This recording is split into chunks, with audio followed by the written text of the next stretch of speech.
This question it comes from Millie in Costa Mesa. Costa Mesa, a beautiful town in Orange County.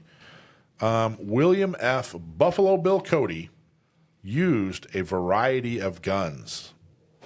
Oops. Hold on. I almost ruined it. Oh, no. So the question is, name a gun that Buffalo Bill was known to use. She wants you to name a gun that Buffalo Bill used, like something he was famous to use. She's got a list here. Small list. And who wrote that in? That was Millie from Costa Mesa. Millie from Costa Mesa. Well, now I feel like a dummy because I've been pronouncing it Costa Mesa all this time. That's okay. We'll forgive you. Yeah. Millie from Costa Mesa, thanks very much for writing in from the home of Armalite, actually, Costa Mesa. You know, I can tell the listeners have figured out where my weak area is. I keep saying it, like, I'm not good with, With like Old West, like Civil War era and Old West type of firearms. And I'm not I don't know a whole lot about black powder. Buffalo Bill, he was a real person. William Cody was an exhibitor, a demonstrator. It wasn't really it wasn't what you could call a vaudeville act, but he would put on demonstrations of sort of a played up theatrical version of the American West for people who maybe weren't from there.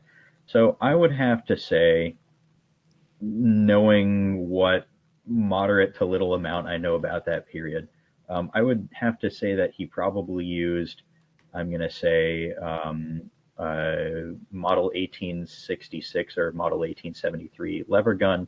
He probably used a Colt single action Army, and maybe a trapdoor Springfield, but that was more of a military rifle. So I don't see that being as much of his thing. I'm not going to say he wouldn't have used one. I didn't know the guy, but I'm going to say, yeah, it's going to be either a model 66 or 73 lever action carbine, probably in, I don't know, 4440 was a common caliber at the time, and probably a single action Army. I feel like you're close, Sam, because both of these two are like laughing. You kind of, yeah. You again talked your way into it. He actually didn't use a Colt Army. He used an 1851 Colt Navy. You're so off. Okay. We got to go to what was written before that, though. But he did use a Springfield trapdoor rifle. You're absolutely right. William F. Cody, let's see. Let me read what William Buffalo Bill Cody used a variety of guns, including the Springfield trapdoor rifle, the Colt 1851 Navy percussion revolver, and the Lucretia Borgia rifle. Did I say that right, Sam?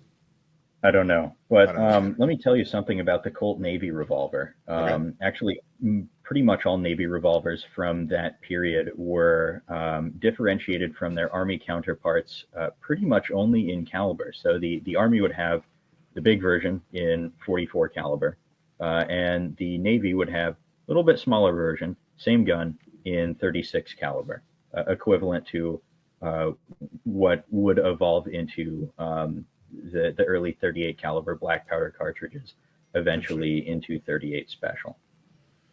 She went on to say that William F. Cody made his reputation and earned the moniker that made him internationally famous with his 1866 Allen conversion Springfield rifle caliber 57. Ooh, an Allen conversion. Okay. He did say you threw out 1866. He got excited. I know. Yeah. Well, you want to tell us about the Allen? um, She's got a little bit of an explanation. Why don't you tell us what you know about the Allen conversion? All right. Yeah. The reason I just sat up straight in my seat is because I have been recently working on a piece about the trapdoor Springfield, and the Allen conversions were actually it was basically the same action, but the idea was after the end of the Civil War, the master armorer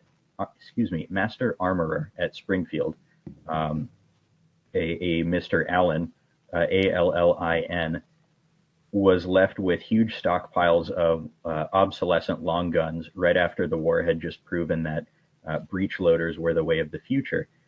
And so he wanted to figure out a way to convert them into breech loaders. So what he did was he cut away the rear part of the not really receiver. He cut away the rear part of the barrel, the closed off portion, being that these were rifle muskets, so muzzle loaders, and installed a hinged tilting breech block. And you would lift up the breech block like a trapdoor, hence the name, to load a round into what became the chamber, then close the breech block. And the original lock plate was kept, but the hammer was given a flat face and used to strike a firing pin rather than strike a percussion cap. The barrel could be reused, the lock plate could be pretty much reused, the stock could be reused. And so the 1865 and 1866 Allen conversions were the earliest progenitors of what we know as the M1873 trapdoor. Now, the original Allen conversion, the 65, was in some like 50 caliber rimfire cartridge, but they quickly ditched that for the 50-70, which would later on evolve into the 45-70 that we associate now with the trapdoor Springfield. There you go. She writes, the Allen conversion turned the Civil War era muzzle-loading rifle musket into a single-shot breech loader. It was the precursor to the legendary Springfield Trapdoor 1873 and 45-70, which would become the U.S. military service rifle through most of the latter part of the 19th century. I'd like to take a moment and appreciate that whole history that Sam just gave. That awesome? And remind you that he started off by saying this wasn't a strong part of his skill set. Yeah. Well, do you know why I was researching it? Because it isn't a strong point in my area of knowledge. He's trying to be well-rounded with his knowledge. There you go. I know it. I'd like to point out that I did correct his pronunciation of Costa Mesa. So there you go. He learned something from you today, Mike. There's value. So, just to put Costa Mesa, home of the AR-15. There you go. Awesome job. Thank you so much, Millie from Costa Mesa. And awesome job, Sam. You nailed it.